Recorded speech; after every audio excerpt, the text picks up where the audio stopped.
what they needed to and just didn't execute that well. So we'll see what changes here on the blue side for Cloud9. I want to see what Phoenix1 have cooked up over on the red. LeBlanc, the first ban there. There's Tariq going to instantly join for C9. Yeah. And that standard Zac ban for Phoenix1 to start off their champ select. I feel like Phoenix1, I think you ban Maokai. I feel like the Maokai priority is so high, but then you have to always think about, does that mean they just first pick Cho'Gath? What happens? But I feel like Maokai is just a cut above almost everything else in the game that you can play in these roles. And it's so hard to deal with. And once again, it's blue side Maokai for Cloud9, which means your jungler is going to have a super leash with those saplings on both sides, which Cloud9 had set up last game. So blue side Maokai, I think first pick, a lot of power in that champion. Does feel like it, but we'll see what Cloud9's final ban is here. Might go for another support. Don't want to pick on Xpecial, but certainly a lot of discussion happening. Last ban is Thresh, so again, going to pick on Xpecial, take out the Tariq from game 2. This means once again deny the Thresh. They traded the Tariq ban for the Nidalee ban that they had in game 1. Now, what do you ban? Elise is very common, but I don't think you do it. The Blitzcrank is something they had banned on red side last time, and I think Maokai. Have to think about Maokai, have to think about Kayn. Phoenix1 have a lot to potentially ponder here. That's true. It's a lot of pressure. And again, taking all that time. They actually banned Bard, so they're going to pinch the support pool. Kind of match Cloud9 there, but now C9, all right, well, do we just do the obvious thing and take our top laner here? Maokai's been so successful already in the series that jumps out as the expected first pick, but Cloud9 going to deliberate. Yeah, and last time Cloud9 was blue side in this series, Caitlyn was up, so they first picked Caitlyn, and then Cho'Gath went over to Phoenix1. And I feel like you can't leave Maokai up, or else they just pick Maokai Cho'Gath in their 1-2 spots. So they have to pick it, and I feel like you have to answer with the Cho'Gath here as well. Well, Phoenix1 maybe think that Cloud9 don't play Cho'Gath. They didn't take it on the red side last game, although they did want to get their nice bottom lane. So hard to exactly say it, but Gragas, who's hit a lot of bans this series already, is actually going to be that first pick here for P1. Yeah, banned in the second series by Phoenix1, and now it's kind of been that most played jungler right now across all regions, the one that's left up that people can play. And there they go. Be picking 2 tanks very early on. It's Tank Wars. Certainly feels World that of way. Tanks. Yeah, something like that. As that Cho'Gath does move in for Phoenix1's second pick. Cloud9 considering this next one here. If they want Kayn, they probably have to take him in this phase. Yeah. Something that happens, though, to the meta, whenever you have big tanks that have things like the Thornmail being rushed and stuff like that, I feel like the AD carry becomes more utility. Right? Sivir, Ashe will maybe come back, Jhin will still be there, maybe Varus. But when you have things like Caitlyn or Tristana, it becomes kind of harder to, because like her power spike lines up with tank power spikes. So having early game activity to shut down tanks is kind of what you want more from your AD carry position. Well, there is the Kayn pick for Contractz, so clearly feeling a lot of confidence in the pick. And it has got that Maokai Kayn again that they can really jumpstart that early jungle, but Braum also picked up here for C9 with so many supports already banned. They're kind of trying to take the best one left. Yeah, I just realized like Kayn got locked in the first time, I went crazy. Kayn gets locked in the second time, and I've seen it already. Not as excited anymore. But Contractz playing the Kayn in the game 1, he had so much help. And Braum, I would say, is the best super leasher for the bottom side. And blue side, I feel like Cloud9, right now, these first 3 champions are like some of the best champions for setting up a jungle leash in the entire game, especially on blue side. So Contractz is going to get a lot of help this game. I mean, did in game 1, and it worked out excellently for the team. Well, I imagine that will follow suit here in the third. Corki, though, is the pick for Pirean in the mid lane, so we'll see if Phoenix1 do want to protect this by throwing a couple bans at Jensen's way. Yeah, I think they'll do that. Maybe the Syndra, and the Kassadin is actually a hard counter to the Corki because Kassadin's passive is he takes 15% less magic damage at all times, and because Corki is 80% magic damage on his passive, that means you actually start the game with pre-nerf Ninja Tabi's passive against Corki. So you're taking 12% less auto attack damage from Corki the entire time, so Kassadin can't get poked out as easily. Well, good ban there for P1 as Cloud9 with Zyra once again continuing to pick on Xpecial here in Champ Selects. It's interesting. It's a lot of these like team fighters, but it's strange because I didn't really ever consider Xpecial like a gigantic Zyra player. So interesting that they would try to go for that because he doesn't really play too much for the lane from what we've seen. I like the Orianna ban though for Phoenix1, taking that kind of stable pick away from Jensen. But there's still Syndra. There's always still Syndra. Yeah, and like Corki's okay into Syndra. Most Corkis will take like the exhaust and try to match the exhaust with the ultimate.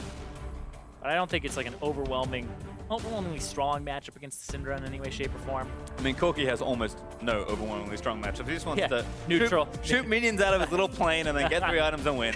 As there's a Rakan ban from Cloud9. So continuing to take supports away from Xpecial, but if Xpecial really wants a playmaking support, Alistar is still available. I mean, I'm very impressed already that Xpecial, a player who's been very narrow in his support selections, all split long, and it's kind of always been that way, is all of a sudden just branching out. He's shown us 2 new support picks already. Now, granted, one of the most Janna that didn't work out too well, but the willingness to play more things than is something we may not have expected from the player as Sivir is locked in here for Arrow once more. Yeah, I don't like the Sivir so much here. It'll help the Cho'Gath get in, and like that pairing is super potent, but the Braum just blocks the ricochets, blocks the boomerang blades, makes it very ineffective in a team fight, and now you can play pretty much whatever you want in the AD carry position up against it. So you can play something like the Kog'Maw and the Hyperscale. I think that's actually not a bad pick here at all, because you have a good front line that can peel for you with the Maokai and the Braum, and then you have mixed source of damage here, because you aren't all magic damage here with the Kog'Maw and Maokai. You do have the Kayn.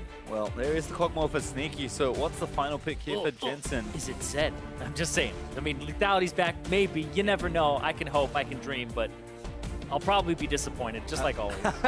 Had a lot of surprises already, but looks like it may just be a standby here for Jensen. Well, if you always, if last game you lost because you got outscaled, let's just play some scaling champions into these tanks. Let's not make it so we have to play perfectly the entire 30+ minutes of the game. Yeah, you want to talk about tank busting capabilities? Cassio and Kog'Maw, 2 pretty good champions at that role. So nice little finish there on the carries for Cloud9. And now just the last pick required here for Phoenix1. Looks like Xpecial actually going to get counter pick on us here for pick number 5, but it's kind of what I expected here. Rakan's gone, that's fine. I'll take Alistar. Yep, Speedy Cow in the bottom lane. Got the buff to his ultimate that is now 5% higher damage reduction at all ranks. So 55 going all the way up to 75. Makes it so turret diving is easier at the rank 1 ultimate. But right now, I'm looking at these compositions. Cloud9, now they have the composition that scales, I would say, a little bit better here with the Kog'Maw and the Cassiopeia, but then they have the early game jungler who will get a really good leash from his entire team. So Phoenix1, you have to watch out for the early unpredictability of Kayn in your jungle, especially when you run a team that has like this Cho'Gath and this Corki, which if they show up to try and reinforce, they don't really add too much to the fact like Kayn can walk through walls and stuff. So I feel like Contractz will try to be a little tricksy in the early game, try to allow his team to scale up and get whatever advantages he can. Certainly feels like a champion that is very hard to predict where he can go. And I think the other thing for me is that MikeYeung played Kha'Zix in game 1, which is a significantly more robust early game jungler. Gragas might find himself insanely far behind depending on how the early pathing goes. So certainly a lot of attention will be paid early on to the jungle routes. Cloud9 had it practiced to perfection in game number 1 and have all the tools to set it up again here. So certainly a lot to look for here. I think Phoenix1 rightfully picking a lot of fun and strong engage. So the carries may be good for Cloud9, but if they get picked off, you do almost no damage. In fact, you do 0 damage one day. That's why it's the best CC zone. Exactly. And game 1, I hated the P1 comp because of the lack of engage. Now game 2, they went really hard on it. And game 3, they're like, all right, let's do it again. Not as hard, because Maokai got taken away. But we'll see what happens here. This is the final game here to decide who was really second place at Rift Rivals. That's really what it's all about. Well, we'll see what happens here. Again, C9 kind of fanning out. I wonder if P1 will adjust their game plans here at all. Trying to spot out where Contractz is starting and maybe slow some of it down. We did see C9 try and invade towards that Raptor camp before, and it looks like Arrow and Xpecial are peeking around the area. Yeah, well, I mean, you want to get some type of ward or some type of vision as Arrow and Xpecial to like push in and be like, all right, wait for the timer. Is there anybody else here? Just make sure, because they haven't seen where Arrow or where Sneaky is. And if you face check a Braum, it's so difficult because he's just going to allow the Kog'Maw to get stacks on you. So they can't really get a ward in to see if the Maokai's placed any saplings, but Impact's going to walk down. It's going to make it Sapling Town. Throw them down. They last 30 seconds at rank 1, depending on your HP. So he throws one down. It's going to be on that red buff. 32 seconds, so he is running some early HP. There's that one, and I think Impact will place 2 more. Even had one to scout earlier as P1 did not get any vision down. A nice neutral ward placed at the ramp, I think, or just around the river area, but Contractz should be off to the races once more. You can see Sneaky and Smoothie already positioned for this lead. This will be this time, Zig should not be surprised. Exactly. This is the exact same route. But the question is it a Zig gank route? Who knows? Contractz going to quickly grab that red. Actually just walks over, smites it, and leaves instantly.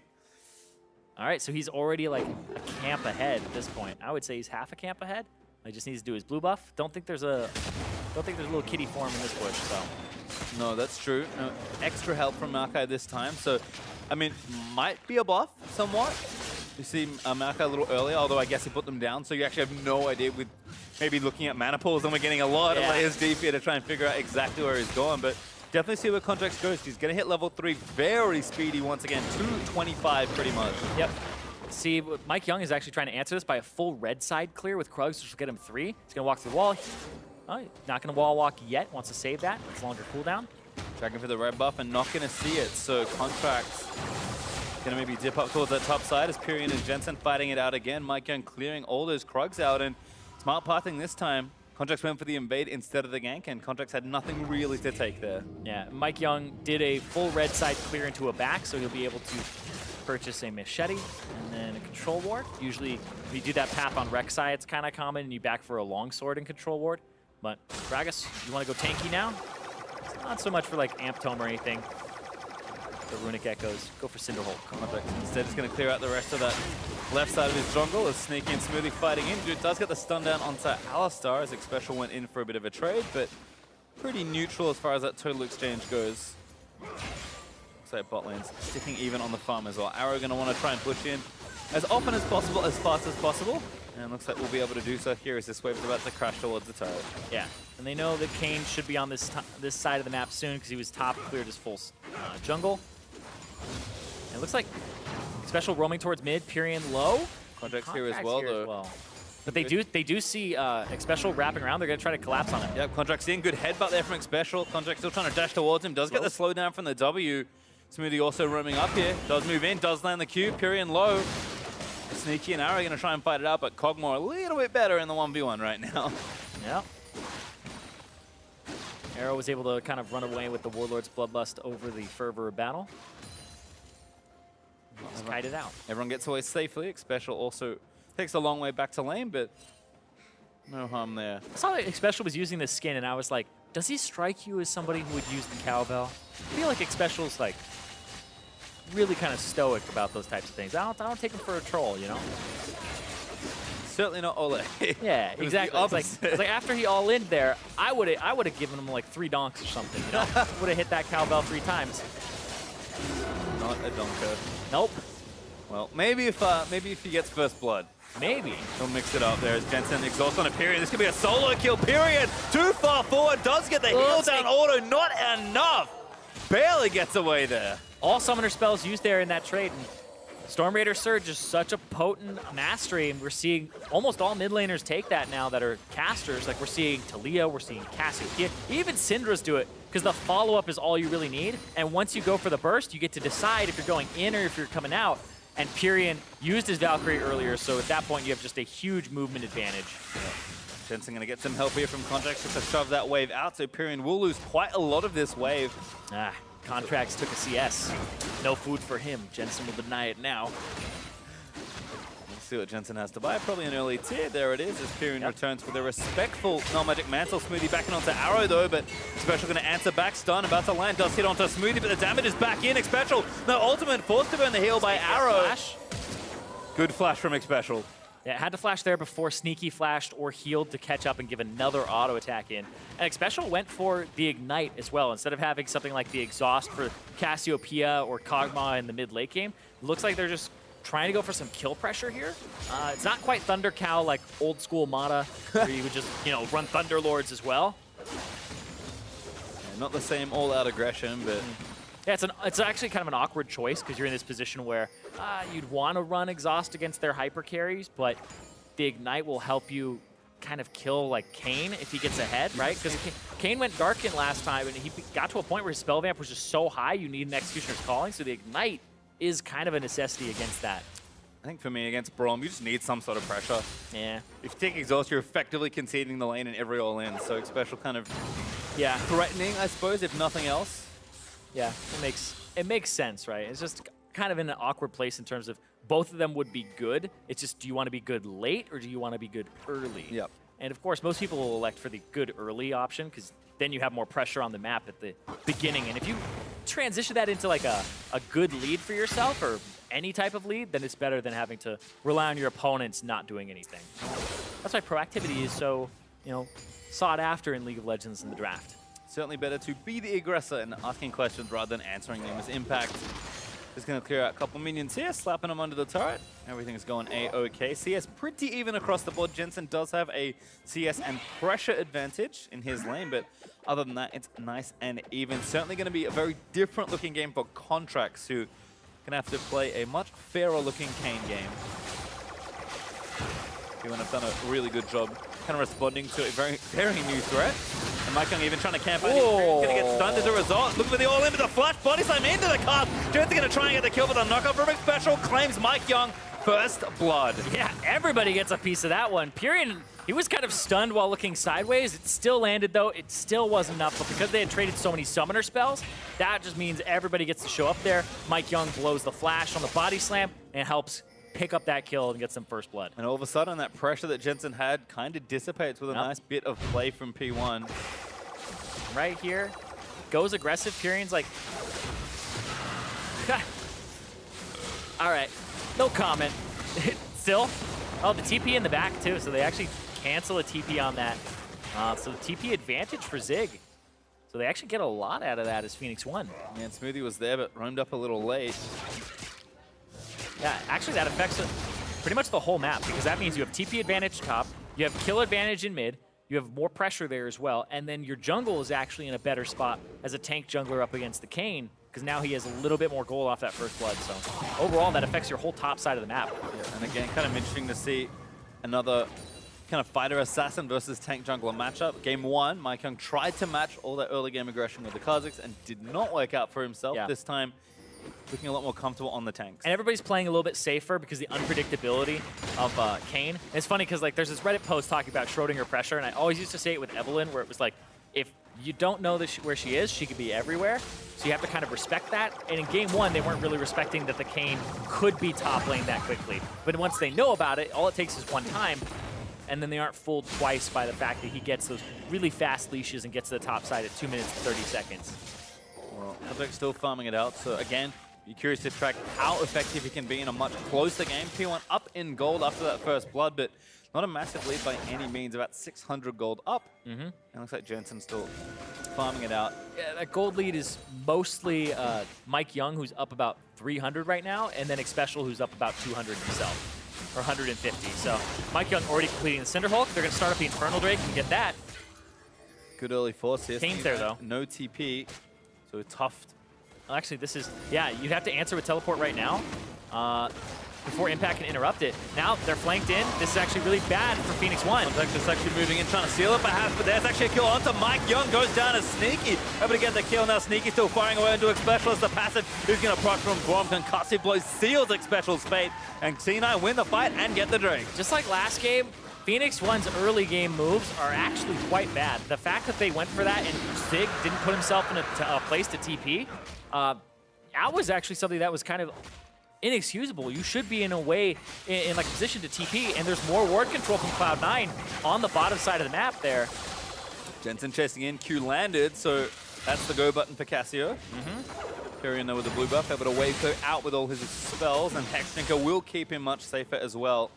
Looks like Sneaky going to continue a run of pressure here on the bot side, but he also picked up a nice chunk of gold himself with a kill and an assist, so carry's starting to pick up steam here for Cloud9. And I feel like Cloud9 outscale here with their carries. Yeah, like they just have more pressure. Contractz is there. It's a 4-on-4, but Contractz outplays, gets inside of Xpecial, and they dealt so much damage to MikeYeung, who was tanking for so long, and they didn't really have too many damage dealers there because Pirean was locked up in the mid lane. So Cloud9 just with a good collapse and a good team fight on the back of that. It's just the macro game from them. It just seems to be better than Phoenix1's in the early game. They just seem to be off of games 1, 2, and 3, just a little bit of a cut above Phoenix1. Now C9 actually retake the gold lead. Now the one's up about 600 plus with that Infernal Drake in. C9 have kind of invisible gold as they look to scale up. And like you said, they've got the carries that will benefit from these high damage buffing Drakes. As Zig playing a little safer here on that top side. Impact trying to line up another kill, but tank v tank is about as exciting as you think. What are you talking about? I love this. I'll play this all day, every day. You get the ease, slow them down, get all the farm. I mean, when 4 people total come to the lane, it's a lane swap. Oh, it's significantly more interesting, but nice ult there from Impact, just kind of buying some time. Yeah, I mean, hit the minion wave as well. He's trying to thin it out so that they get first turret on bottom side. Trying to just avoid the matchup, I guess. Maybe go for a Rift Herald afterwards, because you can't trade a Rift Herald for a dragon that's not spawned. And that's first turret for Cloud9 off. Honestly, a little bit of a better macro move from them. Yep. Late-ish swap for P1, but I think doing what they have to here will get the turret. Yeah, Zig has to back and defend 1v2, possibly 1v3, because they actually don't know if Kayn is there or not. Because Pirean is still in the mid lane. So Arrow will get solo turret gold here. The Rift Herald's being started up. We'll see if this Rift Herald turns into anything, or what happens with this bottom tier 2 turret, because Zig has to clear these minion waves. Well, Pirean also getting pressured here, so Sneaky, again, still firing away. Good stand off the wave there from Sneaky to dodge the AoE that Zig wanted to throw at the wave, and they're going to tank this turret for a little while longer, more than enough to take it down. And P1 are still taking down the Rift Herald. They made this trade last game and did basically no damage to the Rift Herald, so see if they can improve and kind of get the turret they're expected to get. Exactly. If they get anything and it ends up being a better trade, it would have to be either 2 turrets or the mid turret. Because I consider the mid turret just better than a bottom tier 2. Especially when Jensen's in that lane, you can kind of pin him down. And look at this, just the rotation to the other side. C9 here first though, good miasma. Zig gonna get slowed up there, the stun lands through. Zig gonna get trespass on him. Jensen able to get the kill. Contractz now trying to get up, but Impact's there to save him. Contractz flashes back towards his team. Mid turret getting low, P1 can't defend. 5v2 as Xpecial gets snared up. Has his ulti, but it's just gonna get stunned to death. Gonna keep going. Able to get the kill. And they are just being outplayed in terms of the rotation game here. All 3 games in the early game, C9 are just faster on how they get through and to the other turrets. Like, I feel like P1 take too much time to set up the turret dive and to actually execute on it. And we just are looking at a 4-1 turret lead for Cloud9 at 14 minutes. 5,000 gold up as well as a result. A huge swing in tempo for Cloud9, who retook the gold lead and then just all of a sudden roar ahead in this game. P1 going to be fighting a pretty uphill battle. Given that Cloud9 have had yet another spectacular early game. Of course, we have to raise the question, you know, can they more comfortably close this game? I think compositionally, they'll feel a bit better as Contractz gets the grump and bails out of the way. Yeah, Arrow was looking more for damage than to actually steal it there, because he did have an opportunity to do so, but Contractz just smites it, takes it. Now there's all these outer turrets for them to take. And Phoenix1, you'd expect them to be able to push and maybe get the bottom one, but the setup is very important here. So back in mid lane, Contractz transforming, I think a similar time here. It looks like it will be back into Darkened form. There is Rust. Yeah, he was telling me 11 to 15 minutes is usually when he'll transform. Apparently in the first game, oh, it shivered there. It was very cool. Rift Herald. Anyway, yeah, he was saying that he was hitting a little bit too many of those ranged champions. Yep. Got the wrong form. Oh. Good special there from Arrow. Impact it. Yeah, I got a flash Xpecial. I'm going to chase you. Stun there after the auto with the trample stacked up, and Impact maybe too tanky. Xpecial also tanking far too many turret hits as Contract's going to try and reverse this. And this is the Impact that C9 fans are waiting to return, where he can outplay, set up, and now everybody's collapsing. Oh no, now there's the a knock-up. Contract's spinning back in towards it as the rest of Cloud9 joins down here. 3v4 with the turret up because Cloud9 are pushing top lane. Yeah, it's 5-1 in turrets, and they're about to push for tier 2. All right, Phoenix1. There's some talking you need to start doing about how these turrets are important. Like this, nobody's backing either right now to get this. Like they are actually just seeding this turret and this pressure for one. They got to get something back. Well, they got a turret, but they're going to lose another one. And Zapling going to deny it back. Xpecial might even be at threat of dying here. They have actually just lost all 6 of their outer turrets at 16 minutes and 10 seconds. Contractz also maybe chasing. It's just going to dash through the wave right now. And it's not even like they're being destroyed in terms of kills or anything. It's 4-1 in kills. There are more turrets taken than kills in this game. And most of those kills happen because people were defending turrets with numbers disadvantages. Damn, Contractz not able to get on top of Alistar fast enough. That grace period at the back of recall, able to save Xpecial, but C9 again still finding that pressure and going to move back down towards this Cloud Drake. Pick that one up for themselves. Yeah, Phoenix1 don't even get the Cloud Drake either. The Drake is going to go over to Cloud9 here. And now Phoenix1 get to play on the back foot with all the turrets down, saying it like it's a reward or something for letting their turrets die.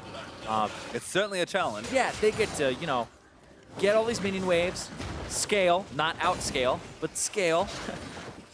I feel like Cloud9 with this gold lead as well as the champions that they've selected this game are in an incredibly good spot because of the way that they played the early game. Like, now they just have to worry about how are they going to siege and have enough vision control this early in the game to get those turrets down that are the inhibitor turrets.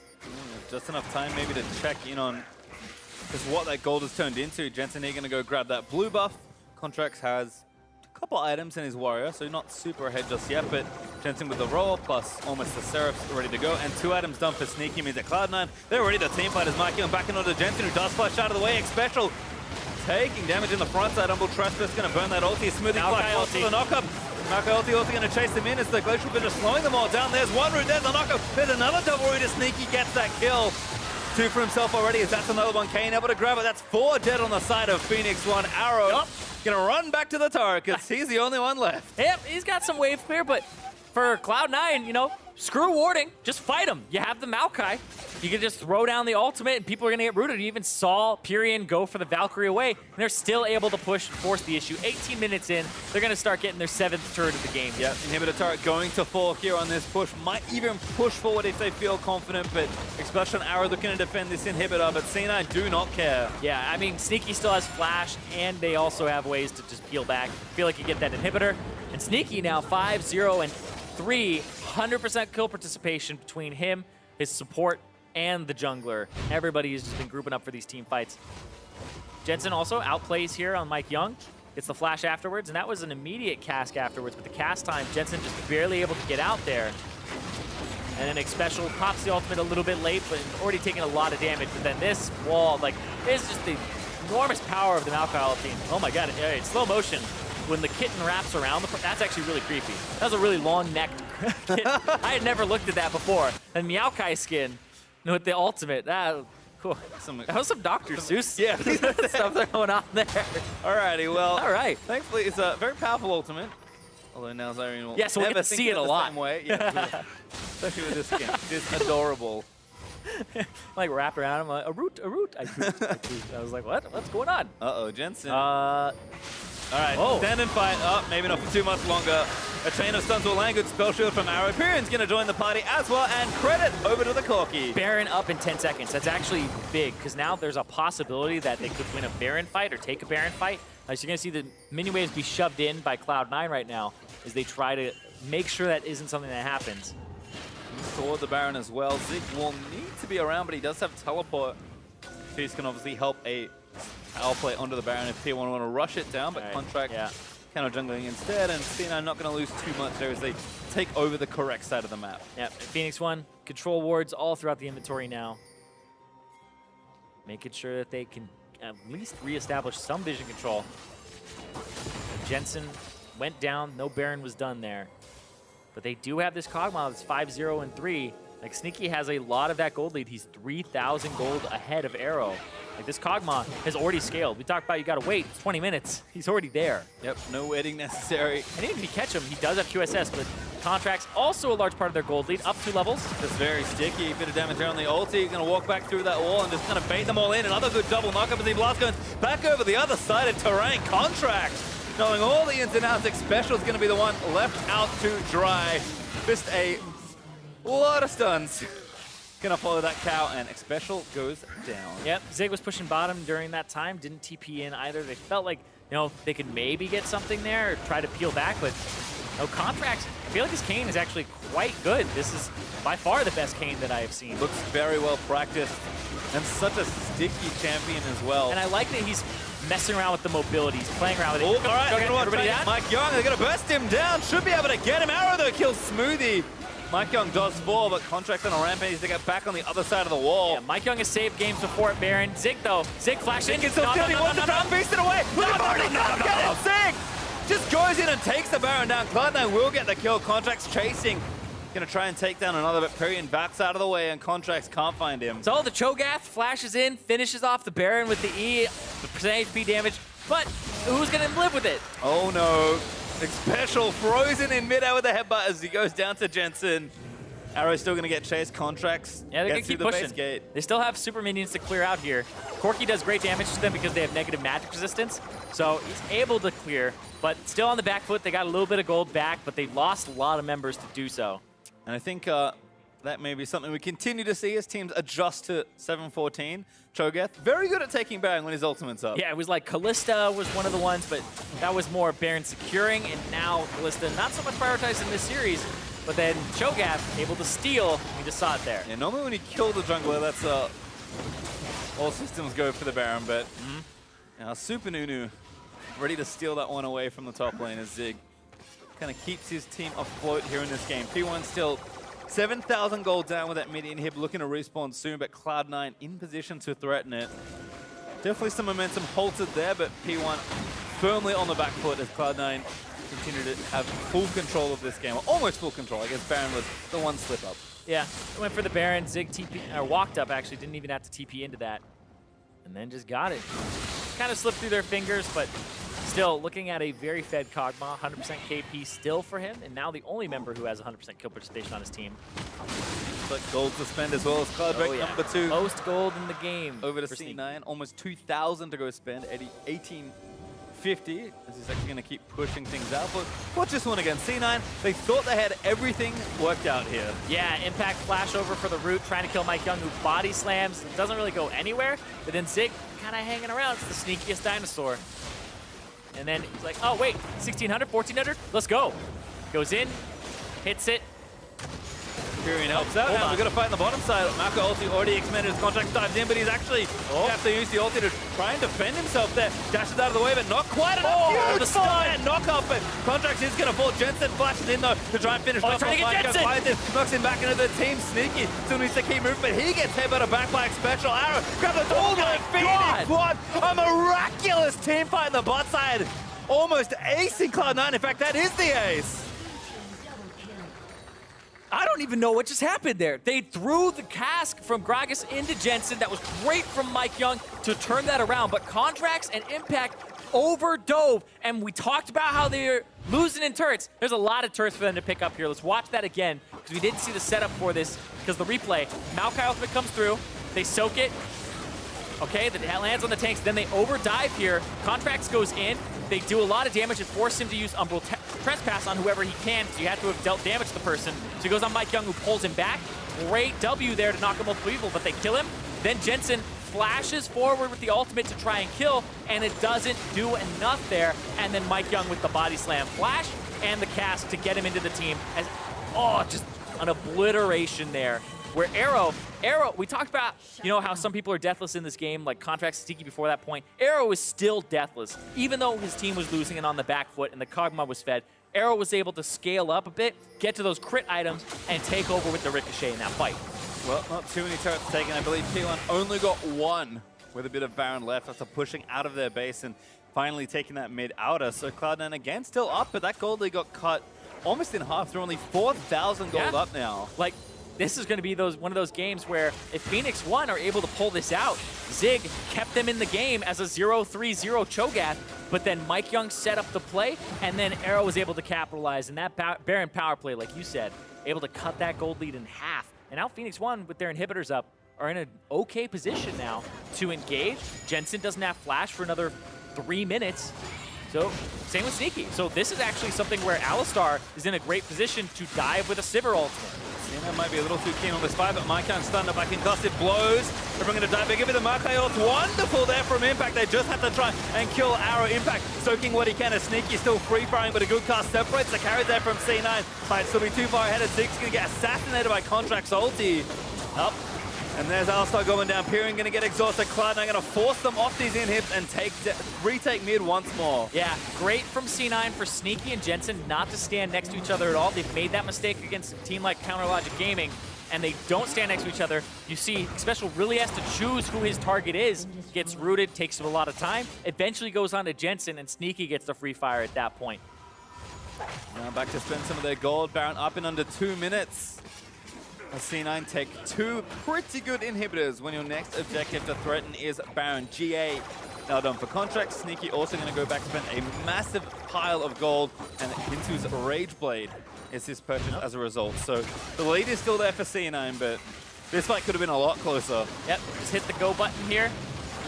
The W's in, and then right here, Xpecial really wants to hit both Sneaky and Jensen, who are on each other now, but then he gets rooted by Impact, and then they spread out, because Xpecial's looking for both, goes after Jensen, goes after the big group of people, and then the cast comes out and only is able to separate and not really pick up much more, because Arrow's having to kite back, and that 500 range of the Sivir really comes into play there, where he's not able to get the ricochet bounces he wants. Well, all that gold spent now for Cloud9, who kind of overstayed pressuring those inhibitors just to try and take them down, but they find the right fight, and now only have top to work on with Baron spawning in a minute. So everything lining up here for C9, even an Inferno Jet coming 30 seconds after that Baron, if they need that as well.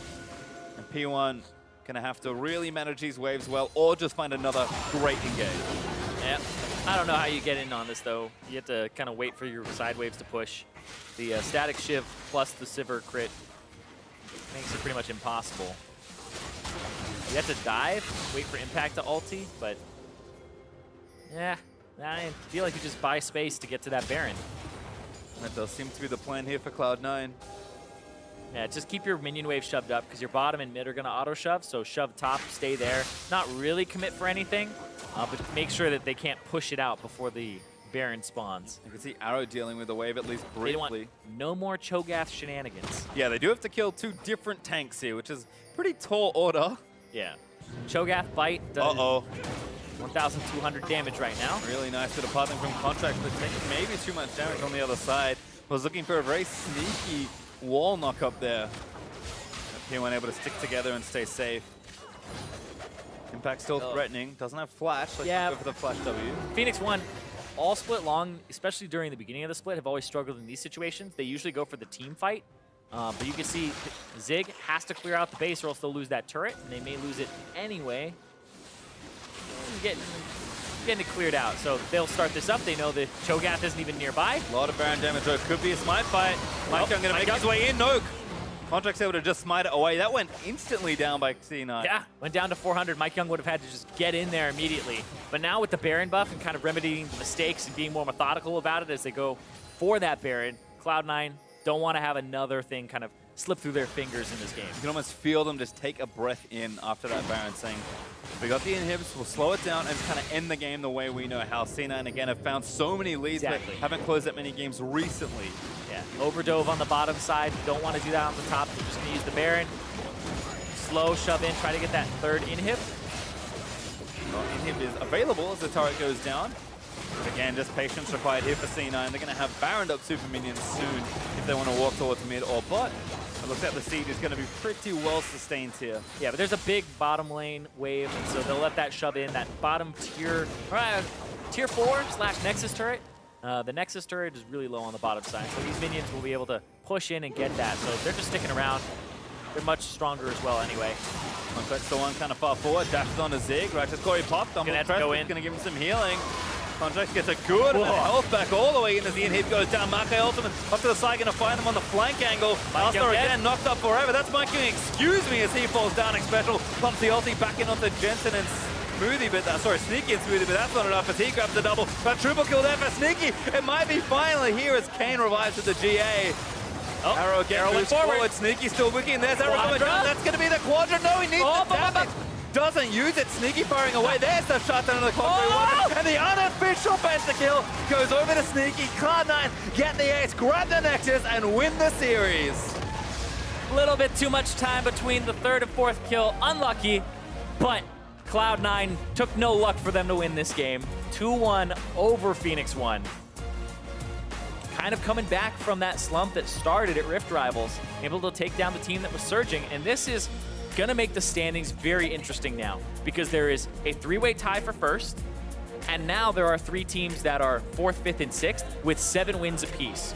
They've also put 3 matches between the 6th place and the 7th place teams now. So the standings right now, it's becoming like a top 6 for the playoff teams, and then it's going to be very hard for those teams, those bottom 4, to make a surge. And Phoenix1 is one of those teams. It's going to be much harder for them to try and make playoffs now. And it is such a critical moment in the standings for so many teams who are getting, really with 3 weeks left to play, the real business end of the split. But I cannot think of a better way to start this week off on a new patch with 2 teams in very interesting spots for themselves as far as their standings. So Cloud9, yes, they kind of scrape out the win there at 2-1 with 2 impressive wins and 1 decent-looking loss, although P1 have to be credited for their draft and execution in that game. But we asked what 714 was going to deliver, bring to us here in the NA LCS, and it has delivered everything and more. 2 Kayn gains and 2 wins for Contractz.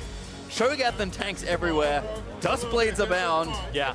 This patch has got it all, Zirene. I feel like when a patch comes out, you always have to really heavily look at how many games that series went and who was on what side. Because game 1, we saw the Caitlyn priority from C9 and the Cho'Gath priority from Phoenix1. And then game 2, it went, oh, Maokai's actually stronger, and Phoenix1 first picked it. And then it went back where Cloud9, instead of picking like a Caitlyn or leaving a Caitlyn up from Phoenix1's side, they allowed them to have the Maokai first pick. And so we're seeing here, what if it was the other way around? What if it had been blue side for Phoenix1 when the discovery of the Maokai priority had been around? Is that a different pick ban in a series? Because that means actually a whole lot from a coach's perspective of how the series develops, right? Because we saw the priority change because Phoenix1 had the opportunity to take a Cho'Gath, and they were like, no, Maokai's more important. And then that exact thing happened here as well in game 3. Yeah, they also got Cho'Gath at the end of it, so I think they weren't too unhappy with the trade. That may be something we have to look forward to C9 play more games, is like, do they just not play the champion? Yeah. Like, every team's going to have a different interpretation of this patch, and that's kind of the fun thing for me. Exactly. You can kind of see those scrim pods, but I personally feel like Maokai is probably the first pickable champion right now. I would not be surprised at all if he ends up on a red side ban, almost permaban status, because of the fact that he's flexible.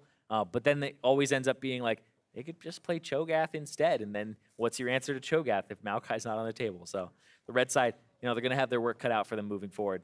And I think, again, looking at Contractz is kind of our last highlight here. Didn't do too much damage in game 1, did more damage than Jensen in that last game. So yeah. Kayn maybe a little bit better than we thought. Yeah, but you do always have, Sneaky sitting there. I think he has 1,000 damage per minute. Kong'Maw, that's true. 1,000 damage per minute this game, over 1,000 damage per minute. So, nod to Sneaky there, who was having a bad week in the last week and Rift Rivals, but it seems to have been stepping it up again. Looking just fine there. Well, for more on that C9 win, let's send it over to Digon, who's standing by to interview the victorious jungler. All right, thank you very much, Pastry. I'm Daniel Digon Gonzalez, and joining me is the victorious jungler, Contractz. Now, Contractz, you can't not talk about this interview without telling me about Kayn. What's up with Kayn? You had it the whole game and dominated with it. Well, Kayn's obviously the new champion that just came out, and when I first saw him, I thought he was super fun. He looks like super mobile and just an assassin that I would love to play. So obviously I started playing him right away, just nonstop spamming him in solo queue, and I had a little bit of success in him early, but I was doing shadow form, and I don't think it's actually too good right now. So once I started using Darken, I had a lot more success, and overall I just think he's a pretty good champion into a lot of the tank junglers that are meta right now. He's really good at counter jungling and invading without...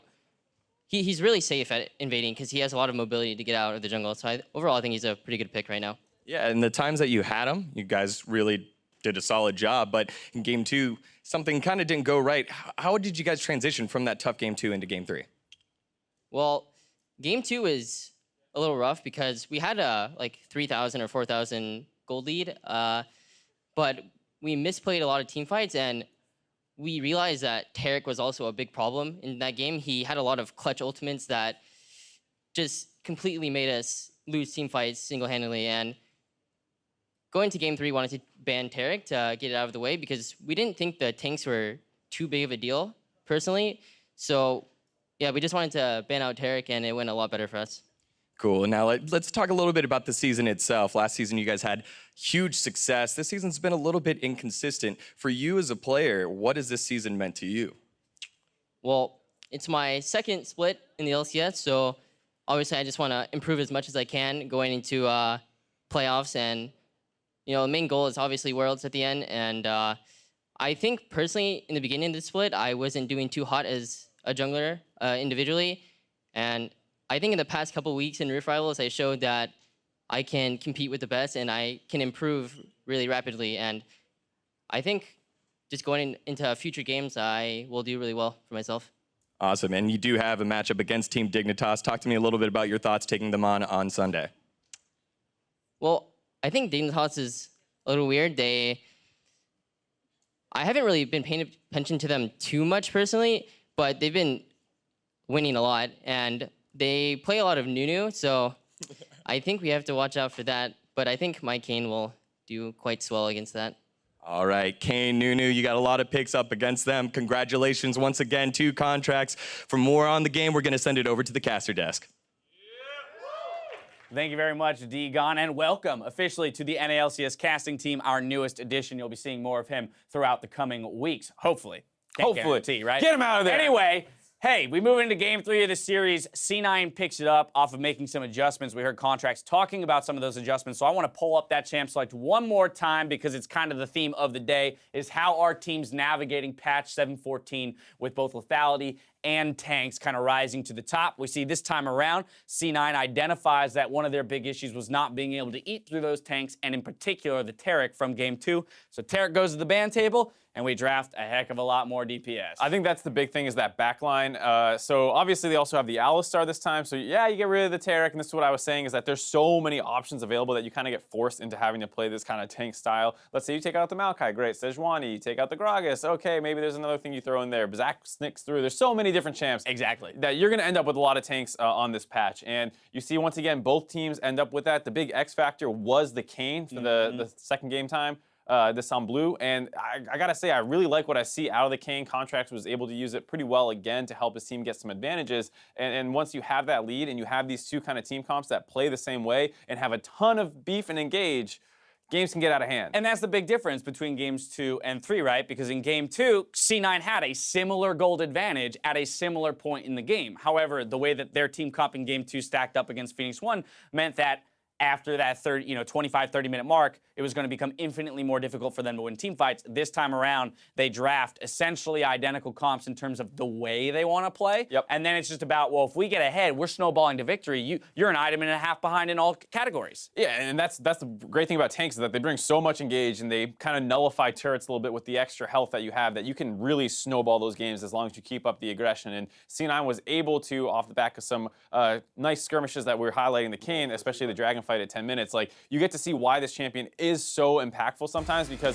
especially when people aren't used to playing it, you see they try and target him down really early on. He's actually able to use his ultimate to dodge out on some more damage, survive that engage, and then he life steals back up and can continue fighting. And that skirmish was a huge factor in why this game started going in C9's favor, because not only do you stop P1's dragon attempt on an infernal dragon of all things, you get it for yourself and 2 kills. So that was a huge play, once again started by Contractz. Fast forward to 18 minutes into the game, we get a 4-0 in the mid lane for C9 as well. Once again, showing their ability to navigate these team fights. The teleport comes in from the Maokai, and that's going to be what they need in order to make this fight happen. The ultimate, as well as the twisted advances onto these means no one from Phoenix1 is going to get out of here. This is what we were saying, the snowball starts to kick in because you have so many engaged tools. Maokai drops that ultimate, they have to run all the way up the lane to try and get away. A couple of those connect, and then the rest of the team has these speed up to get in range. They're able to finish off multiple members of P1 there, and then the game, I think they took an inhibitor off that push just 18 minutes in. Exactly. Now, and then one thing I'll say I noticed following that series is that C9 didn't look particularly ecstatic about the victory, right? And I think in part, that is mostly because they didn't, even in their victories, we still saw stumbles. And in particular here in game 3, 23-30 into the game, we see them hand a pretty large advantage back to Phoenix1 in the bot lane, 5-for-2, going in favor of the Phoenix1 squad. Here you see Impact trying to do the kind of zoning Maokai ultimate to push them off the turret, and the backline members continue to melt that down, but Contractz kind of goes in a little bit too far here, has to use his ultimate to stay alive. Yeah, watch Smoothie and Jensen, and look how much damage they put out. Neither of them have hit an enemy champion yet. They just did for the first time. And they do it right as Contractz dies. So Jensen flashes forward, which is nice, but you no longer have a front line. Impact was at around 20% health. Contractz dead. He gets focused down. A really nice follow-up there by Xpecial, able to headbutt Sneaky back into the team. And then once your backliners are dead, that team fight is completely over.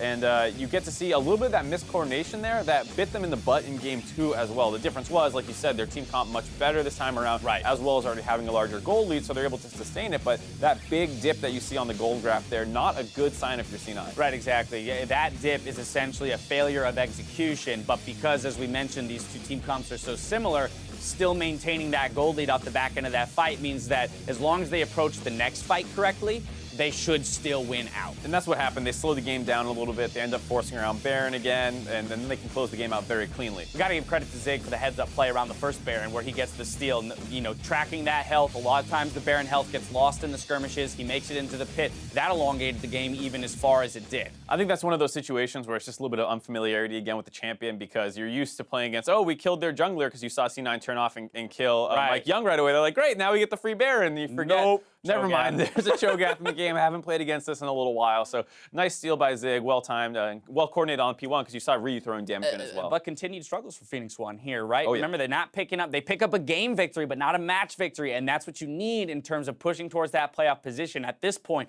the gap is almost insurmountable for them in terms of making it into the postseason. Sneaky this time around, picking up player of the game. Again, we want to give a nod to Contractz for the work that he did on the Kayn in terms of getting people rolling and really showing incredible prowess on this new pick, but the late game damage coming in from the Kog'Maw. And Sneaky actually had a pretty solid series all around. I think that's the big thing is that one death that he had this game, I'm pretty sure was that headbutt in by Xpecial, who after his team had already kind of gone too deep, you kind of get chased down by all those engaged. So there's not much you can do as a Kog'Maw at that point. So that was a little bit of an unfortunate death, but he played super well positioned, never got caught out, and had a good laning phase pretty much every time. All right, well, that's going to do it for Series 1. Now, don't feed to the rules and hit the ground running. Up next, Team Liquid take to the Rift versus Team Envy. We'll see you soon.